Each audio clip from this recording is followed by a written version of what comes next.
Merci Camille. Bonsoir à tous.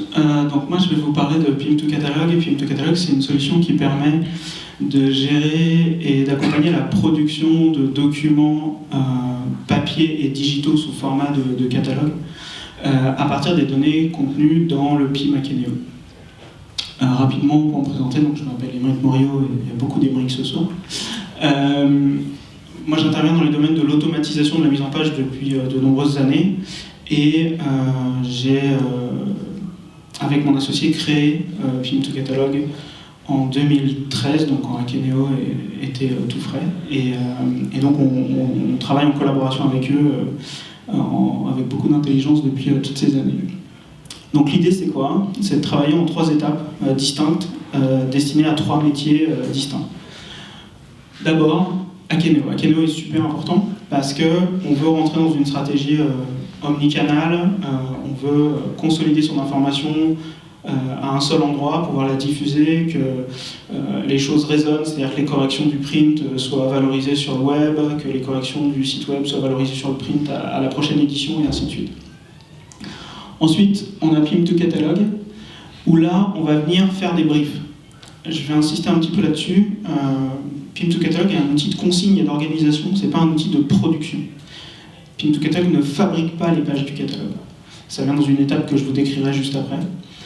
L'idée, c'est vraiment de venir convertir le canal print d'Akeneo, qui est une liste de produits enrichie, traduit, tout ce qu'on veut, en une organisation sur des pages. Donc là, on va commencer à travailler des publications, on va commencer à structurer en chapitres. Je vous décrirai toutes ces étapes-là. Avec un maximum d'outils collaboratifs, de suivi, d'accompagnement pour ces équipes-là. Et enfin, on a l'étape de production. Donc l'étape de production, elle se passe dans un outil qui s'appelle InDesign. Pour ceux qui ne le connaissent pas, c'est fait par la même société qui fait Photoshop, Adobe, et qui est vraiment l'outil de mise en page aujourd'hui utilisé partout. Et donc, Pim2Catalog va fournir des données spécifiquement structurées pour favoriser l'automatisation de la mise en page dans InDesign. Mais on passe toujours par InDesign parce qu'il nous semble important de garder des graphistes qui vont pouvoir apporter leurs pattes, qui vont pouvoir finir les pages, qui vont pouvoir amener le catalogue à un niveau professionnel. Donc on va amener tout le contenu, on va le mettre en forme de tout ce qu'on peut, mais on ne fait pas de documents qui partent directement chez l'imprimeur. Ce n'est pas la stratégie. L'idée, c'est de garder une équipe dans un studio dont c'est le métier, qui vont finir les pages, qui vont les améliorer, qui vont les emmener jusqu'à l'impression. Donc dans Pim2Catalog, petite précision, Pim2Catalog se présente sous la forme d'un plugin à Akeneo. Il est donc installé directement dans le système Akeneo. Et donc, pour les équipes, c'est la même interface. C'est les mêmes méthodes de travail, on se retrouve, on se repère directement à l'intérieur. Donc la première étape, ça va être de venir créer les différents supports de publication.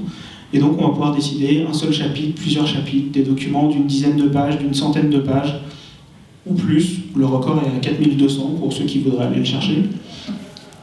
Et donc on va se retrouver à pouvoir créer son document par brief. Donc c'est ce qui est illustré ici, c'est-à-dire qu'on part de pages vierges. On peut choisir le fond de page dans lequel on va travailler. Si on n'en a qu'un seul, on peut le configurer par défaut. J'ai décrit les étapes une à une. Et puis on va retrouver l'ensemble des produits qui ont été structurés dans Akeneo et on va pouvoir les adresser sur les pages. Et comme vous le voyez ici, on travaille sous forme de schéma, c'est-à-dire qu'on ne cherche pas à résoudre toute la mise en page dans la complexité qu'elle est dans le catalogue. On va juste informer, de dire voilà, cette zone est réservée à cet endroit-là, cette zone est réservée à cet endroit-là. Ça peut être un seul produit, ça peut être un regroupement de produits parce qu'on a du tableau, parce qu'on a de la liste, des choses comme ça qui vont arriver dans la mise en page.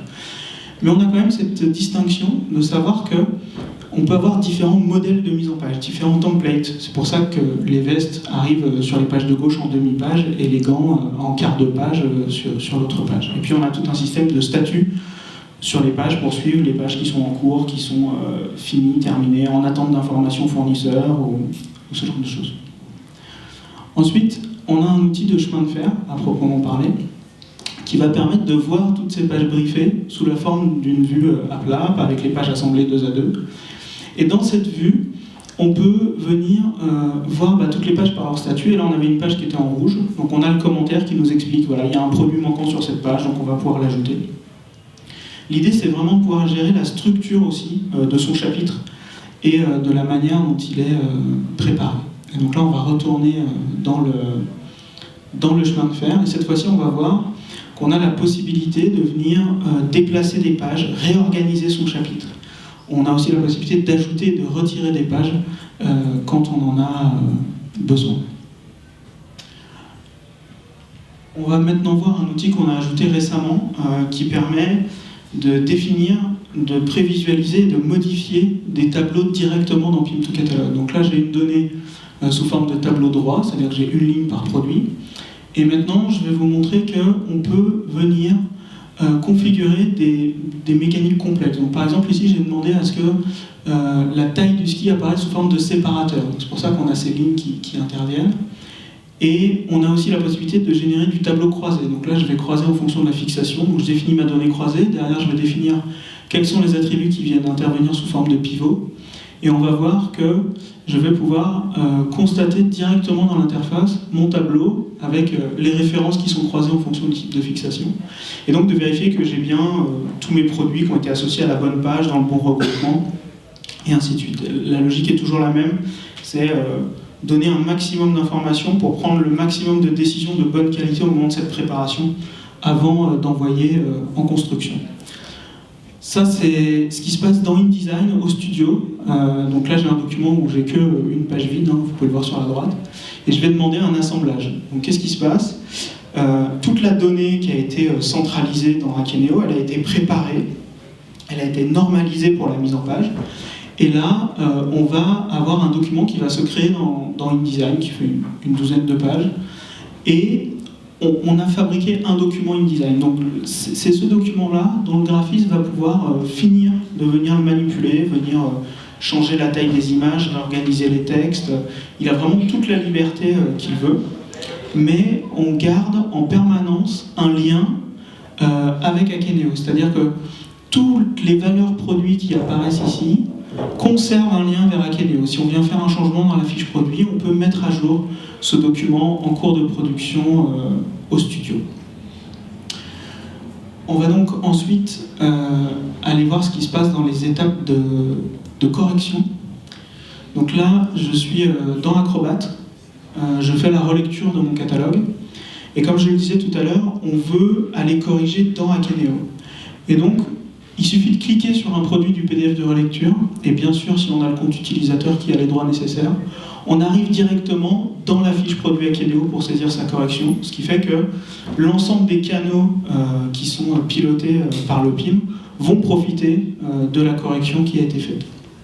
Bien sûr, pour l'ensemble des corrections qui sont de type design et pas de valeur produit, on continue les flux de correction habituels par annotation ou échange de mails, il n'y a pas de souci. Mais voilà, toute la partie donnée est pilotée et industrialisée. On porte une attention particulière à avoir un très fort niveau de compatibilité avec ce que propose Akeneo. Ils vont très vite, donc parfois ils sont durs à suivre, mais on s'accroche. Et donc aujourd'hui, quels que soient les attributs, la manière dont vous définissez vos produits dans Akeneo, tout est exploitable directement sur la mise en page et sur les catalogues. Donc, les points clés, c'est vraiment, la première chose que je dirais, c'est la sécurité de la donnée. C'est-à-dire qu'on a un système qui, de bout en bout, va s'assurer que les saisies qui ont été contrôlées, validées dans Akeneo, vont être les mêmes présentes dans la page qui partira chez l'imprimeur.